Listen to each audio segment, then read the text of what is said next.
welcome to week 29 of the Happy Stitch project. It's time to add another stitch. This week's actually appears in the Top 50 Stitches booklet, which comes with this month's issue of Love Embroidery magazine, and I'm just going to give you a quick flick through. Look, there's me.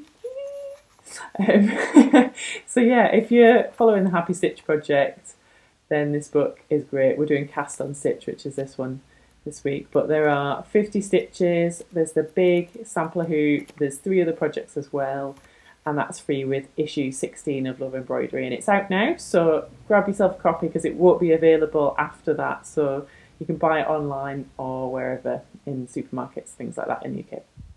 So anyway, on to Cast on Stitch. Okay, I'm also trying out this week this lovely thread conditioner. It's called Thread Joy. It's only available in the UK, I think.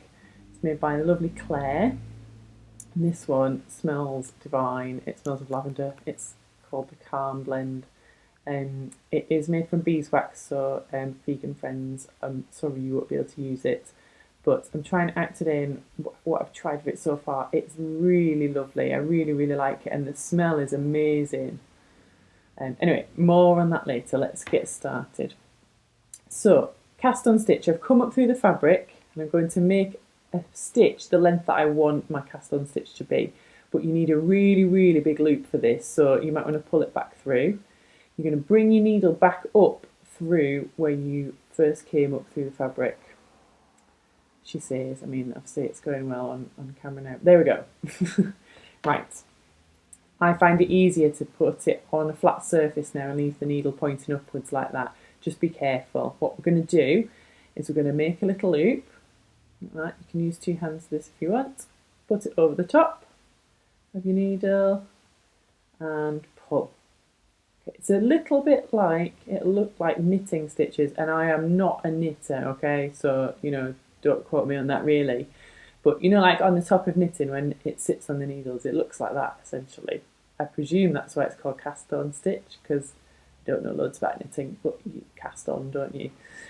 So if I look there, look, you can see it looks just like you're about to knit with it, but you're not.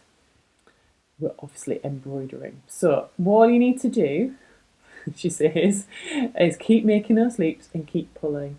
Now you'll need to try and keep the tension the same as you pull. I think I've got myself in a little twizzle there. I'm just gonna undo that one and redo that one.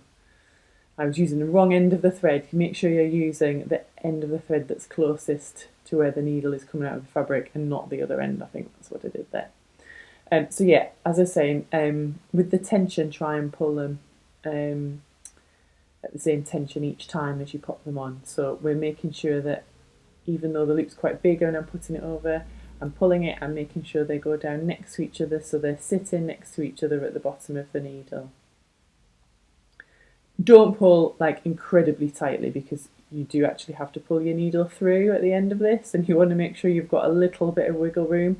But if there's too much, it'll look a bit loose and it'll just go a bit funny when you pull it through. So it is a little bit fiddly one this week. Last week we did a much easier one, which was the double fern, and that was super simple.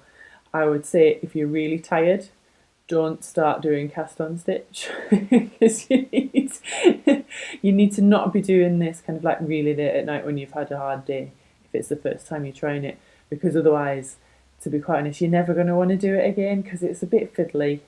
It is a bit fiddly, but once you've cracked it, it's a really nice stitch, and it does take a little bit more time than some of the others, but that doesn't mean that we shouldn't give it a go.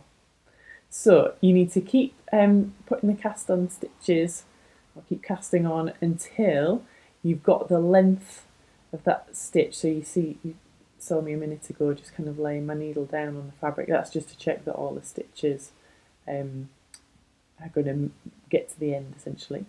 I'm just moving my thread around now and trying, using my fingers and my thumbs to just kind of swizzle it around and make it sure it's nice and neat. Okay, now here's a tricky bit, which probably means I'm not going to be able to do it. I'm trying not to knock my tripod off it at the same time. Hold it in one hand and pull your needle through.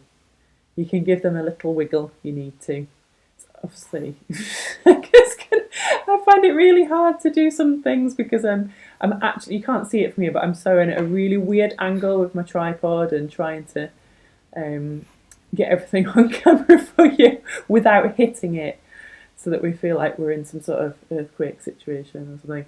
But anyway, there we go. Off camera, just got that sorted and pulled through. So you can see that I'm using my fingers here just to kind of slide the stitches. You can pull that thread, the working thread that's still... Oh, there's my glasses. There's my nose. Excellent. This is what I mean about the tripod.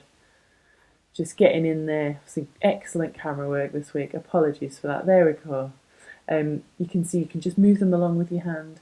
There's one or two where I've actually left one or two too slack, or I've pulled slightly too tight, so my tension isn't 100% neat along there.